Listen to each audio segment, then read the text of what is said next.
welcome back to the Content Bite. I'm Lynn. Hi everyone, I'm Rachel. I'm a copywriter and journalist and the founder of Rachel's List, a jobs board for creatives. And my name's Lynn Testoni, and I'm a content creator and journalist, writer, whatever. As a freelancer, a slashy. Whatever. She's a generalist. Yeah, generalist. Do it all. She really does do it all, and that's the topic of today's podcast, funnily enough. Is freelancing all about working from home, or are there other types of freelancing? Exactly. Well, I do a little bit of in-house.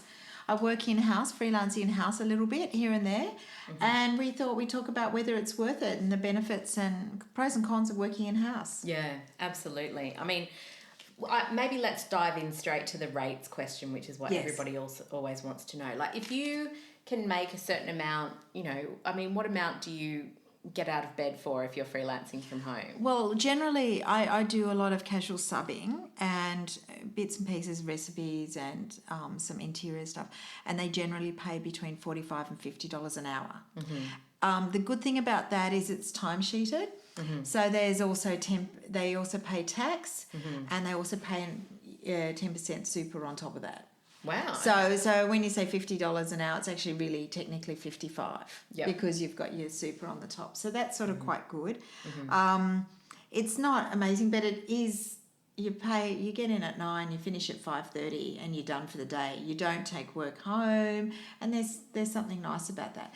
But I do actually earn more money when I do writing. Work from home writing. Yeah. So I use it to fill in the gaps. Yeah. And just if it's a quiet time, it's like my backup strategy. And the trouble is as well, I think you won't always be able to earn like consistently every day when you're freelancing from home. Yes. Like you might be able to earn $800 a day 3 days a week, or $600 a day 3 days a week, but you might not consistently get that. So it can be a good strategy to plug the gaps, but it also really depends on where you go. Like I've heard some of the big publishers like Bauer and Pacific will pay, very, very varied rates. Like I thought it was about 40 to 50 for subs per hour. Yeah. And maybe 300 to 350 to 450 for a writer per day.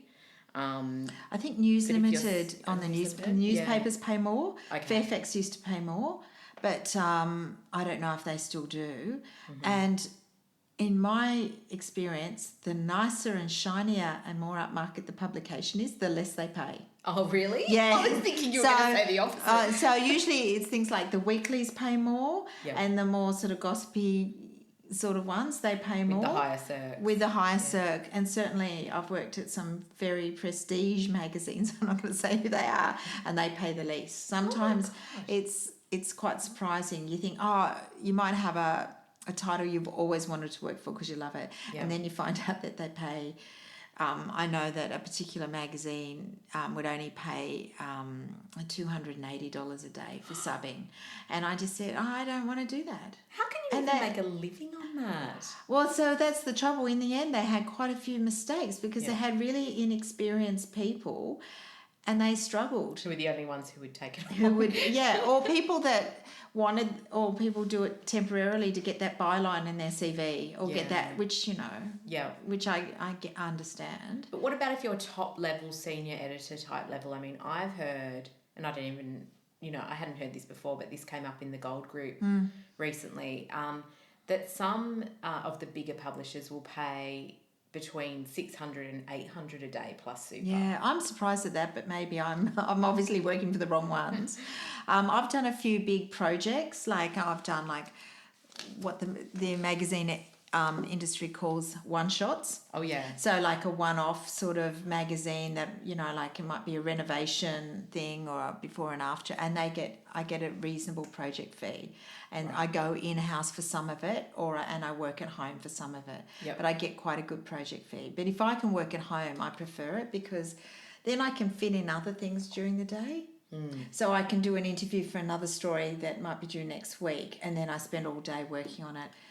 And there's so many distractions in. I think that's one of your things, the distractions within in-house, isn't it? Yeah, because I'm completely different to you in how I work. Like I basically haven't been in-house for years and years. Like I used to do a lot of in-house subbing when I first started freelancing, but that was taken over when I started doing movie reviewing. So I was constantly out in cinemas and writing from home. And then I did some feature writing in-house, especially at Bauer for years and years. But then I just kind of got out of that, and ever since I've, pretty much worked from home or from co-working spaces. So, I think there are lots of pros and cons to working in-house. Yeah. And, obviously I think, it comes back to that whole visibility thing again, doesn't it? Like when you're in-house, you're in people's faces, they remember you. I do 1 day a week at Pacific working on That's Life. Yeah. And I quite like that. And I do I swear I get more work from some of the other magazines because they just see me at getting a coffee or something and they think, oh, you'd be great for this story. Yeah, so I think I've got... John is always saying that. It's like a key tenet of relationship marketing is being in-house sometimes, because it really can bring you extra commissions and work. And I have a friend, David Smeet, and when he was first freelancing writing, he used to, whenever he got quiet on the writing side, he'd accept a few in-house subbings and everyone would see him and he'd remind people of his existence, and then he'd get a few more sort of commissions, and then he'd build up his thing and he'd stop subbing it again. So that sort of worked. I do think that helps actually. And I think it also, you're also meeting other freelancers, aren't you? And you're building up your posse, and that can lead to referrals because everyone moves around. And, but it's also quite nice to be amongst other people, like having a bit of a water cooler. Well, we're a bit different because you're more of an introvert and you like your space. I am an extrovert. Who knew? And I need people. So if I find people, but I need to chat. I need people, but I need them in small doses. But you like the people. So I do get energy from other people, and I do find if I'm home all the time, I do feel I get frustrated. Yeah. I do chat way too much to my local coffee shop instead. They're like, oh, not her again. Yeah, exactly. That woman from... Yeah. But I do like the fact, and also like... You like the steady paycheck. Yes. And certain large media organisations take 2 to 3 months to pay. Oh my God. But if I work for them in-house, they pay me the next week. Right, okay, yeah. So there is that. It's the cash flow thing rather than... So it's good for your cash flow. Yeah. It's good for your super. Because when you freelance, obviously there's no one tapping you on the shoulder and saying, can you put your 9% away this month? And if you don't have that 9% or you need to pay bills or whatever with the money... Your super, and in a situation like I'm in where you have no super, and it's really kind of staring down the barrel of 50 with no super. But that's another podcast. It is, isn't it? But also with super, particularly if you don't contribute for a while, at one stage, super account gets dormant and stuff like that. So I am contributing to it, but it's just very low. Yeah. One of the things I've found really hard, this is just me personally, because I've been quite senior in magazines, I've been an editor, when you become a casual sub-editor, which, I don't mind really the work or anything, in fact it's really easy, but you move to the bottom of the pecking order. Right. People expect you, like normally I'm quite fast and efficient, some people don't. As a casual, on a timesheet they want you in at 5, in at 9, finish at 5:30.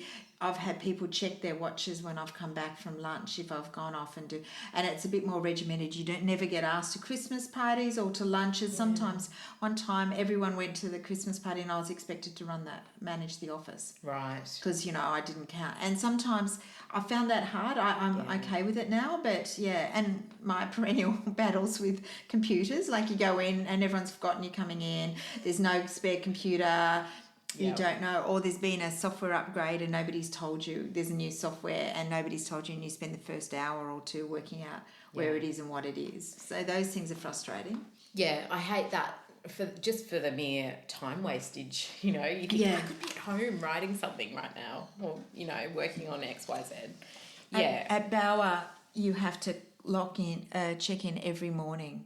They won't let you. You have to go in and queue, and on Mondays at Bauer, it sometimes takes you 15 minutes to get in the lift. because everyone's waiting to check in and get their passes for the day. Oh my Lord. Oh my God. Yeah, well, I don't know. I think for me, because I've contemplated going back in for short stints, especially this year because Charlie's back at school and I can actually do it. But I do wonder how I would go with the distractions of an office after being, and everything's open plan now. Yeah. So you have to, everyone's open plan. There's noise all that. Or actually, most people wear headphones, of course, now. Yeah. But yeah, it's actually quite different. I think I would find that hard. I think that would be a real learning curve to go back into that environment and still manage the output that you could do at home. I don't know. Yeah. But I do find it, and I like the fact that I go in on Wednesdays to Pacific, and I quite like, so I work really hard for 2 days writing, and I give the day I go in and edit, it gives me a headspace for writing. Like a circuit breaker. It is, and then I spend the next 2 days writing again, and that works for me. Yeah. So I guess the takeaways from this episode are that you can freelance and be an in-house freelancer and bounce from magazine to magazine or client to client or agency to agency and still make decent money, clock off at 5:30 and not be working till midnight. And I do know some of my friends who really love it. They love it because there's less hustling. Yeah. If you're the sort of freelancer that you hate always hustling, the work tends to come to you. Once you get on a circuit, you're fine. And then you just get out. It's just basically booking calendars. Yeah. And that's a lot easier, and people find that. And we should mention at some of these companies, you do need to get into what's called the freelance pool. Yeah. And that can be tricky. We did talk about that in a previous episode. Yeah. Certainly news is a bit tricky for that. 3? But once you're on the system, the other magazines aren't as hard. But it's quite good. Yeah. There's guaranteed work once you're in that pool. Yeah. So if you want any more information about this episode, just drop a line on our Facebook page, The Content Bite, or you can send us an email. Email at thecontentbite@gmail.com. Great. See you next week. See you. Bye.